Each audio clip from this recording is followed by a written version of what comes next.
Corona की दूसरी लहर ने आवाम में जिस तरीके से दर्द और दहशत का बीज बोया, वो अब गुस्से के तौर पर सरकार और सिस्टम के खिलाफ फूटता दिखाई पड़ रहा है। जिन्होंने अपनों को खोया वो नाराज हैं, जिन्होंने दर बदर अस्पताल में अपने मरीजों को एडमिशन के लिए ठोकर खाई वो नाराज हैं, और जिन्हें ऑक्सीजन या दवाएं नहीं मिली वो नाराज हैं।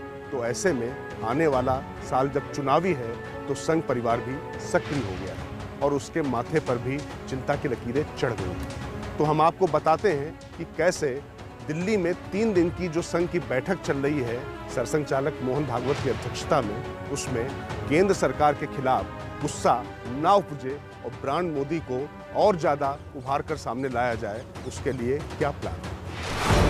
संघ परिवार की चिंता मौजूदा हालात में राजनीतिक और सामाजिक रूप से जिस तरह माहौल बदला है उसको लेकर। जाहिर है लोकसभा चुनाव से पहले यूपी समेत 16 राज्यों में चुनाव होंगे। उससे पहले जनता का भरोसा जीतना और उनकी शिकायतों के समाधान का उपाय ढूंढना प्रमुख है। राज की बात में हम आपको बताते हैं कि गुस्से के गुबार में केंद्र सरकार और बीजेपी फंसकर न रह जाए, इसके लिए संघ ने क्या प्लान बनाया है।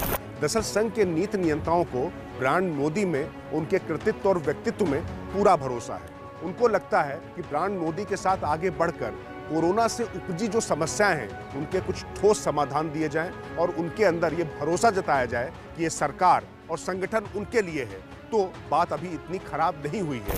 इसीलिए संघ न सिर्फ बीजेपी के साथ कंधा मिलाकर बल्कि बीजेपी से पहले एक कदम आगे जाकर सीधे जनता का सामना करेगा। कैसे, ये आगे बताते हैं। तो राज की बात यह है कि भारतीय जनता पार्टी को कोरोना जनित मुसीबत से उबारने के लिए राष्ट्रीय स्वयंसेवक संघ और उनके अनुषांगिक संगठनों ने बीड़ा उठा लिया है। संघ की चिंतन बैठक में यह तय किया गया कि 2022 में होने वाले यूपी विधानसभा चुनाव और आगे आने वाली चुनावी चुनौतियों को साधने में संघ जनसंपर्क के साथ ही साथ सत्ता विरोधी गुस्से को थामने के लिए ढाल की भूमिका निभाएगा। आगामी चुनावों में बीजेपी को कोरोना में अपनों को खो चुके लोगों के गुस्से से बचाने और सत्ता तक पहुंचाने के लिए 3 सूत्रीय रणनीति तैयार की गई है। उन्हीं रणनीतियों को हम आपको राज की बात में बताने जा रहे हैं। संघ की पहली रणनीति यह है कि जनसंपर्क की कमान सबसे पहले खुद राष्ट्रीय स्वयंसेवक संघ ही संभालेगा। इसकी वजह ये कि जनता गुस्से में है और संघ के पदाधिकारी गुस्से के उसी तापमान को कम करने के लिए पहले जनता के बीच में जाएंगे।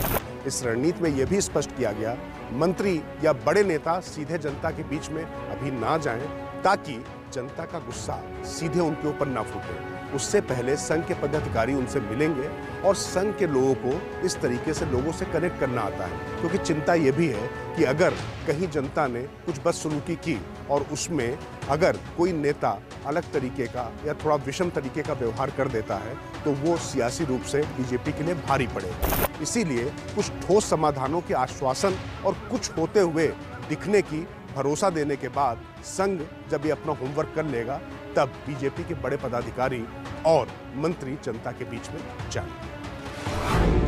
दूसरी रणनीति के तहत जनप्रतिनिधियों को हर परिवार तक राहत और घोषित लाभ पहुंचाने की जिम्मेदारी होगी और पार्टी स्तर पर इसकी समीक्षा की जाएगी, ताकि जनप्रतिनिधियों के प्रति शांत होते गुस्से के साथ साथ लोगों का नजरिया थोड़ा बदले। दूसरी रणनीति के ही तहत जब पहले चरण में संघ के पदाधिकारी पीड़ितों तक पहुंच जाएंगे तब पार्टी के नेताओं को जनता के बीच भेजा जाएगा।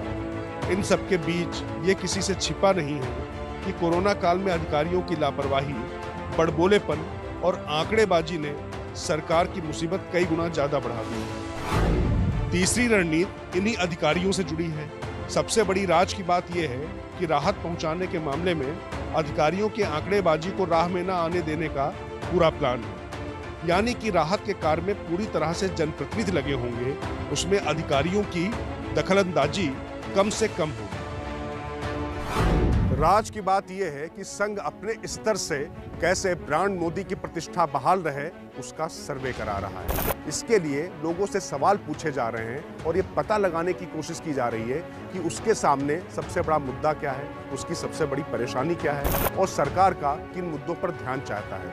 इसके लिए राष्ट्रीय स्वयंसेवक संघ ने सुदूर ग्रामीण अंचलों तक में अपने स्वयंसेवकों को जमीन पर उतार दिया है, ताकि ये पता लग सके कि आखिर मर्ज क्या है और उसकी दबा ढूंढी जा सके। उसका आकलन भी है कि उत्तर प्रदेश ही नहीं बल्कि केंद्र सरकार में भी कई मंत्रियों का व्यवहार जनता के प्रति रूखा रहता है। वे अपने ही मतदाताओं से नहीं मिलते हैं, जबकि कुछ मंत्री स्वयं को अपने मंत्रियों से भी ऊपर समझते हैं। कई मंत्री तो संघ के लोगों से मिलने की भी जहमत नहीं उठाते। यह समस्या खासकर कारोबारी मंत्रालयों से जुड़े मंत्रियों के साथ अधिक है।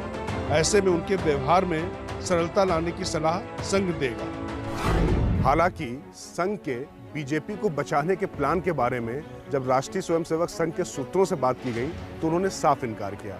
उन्होंने कहा कि दिल्ली के उदासीन आश्रम में ये जो 3 दिन की बैठक चल रही है, ये संघ के कार्यों की समीक्षा, विस्तार और प्रसार के लिए हो रही है। लेकिन राज की बात यही है, राष्ट्रीय स्वयंसेवक संघ ने बीजेपी को राजनीतिक दल के रूप में इसलिए खड़ा किया था ताकि उसकी बात सुनी जा सके, और अगर बीजेपी कमजोर होती है तो संघ का वो उद्देश्य भी कमजोर होगा।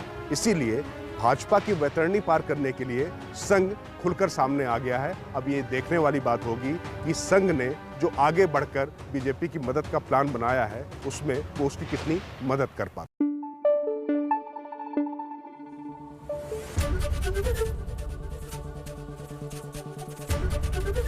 एबीपी न्यूज आपको रखे आगे।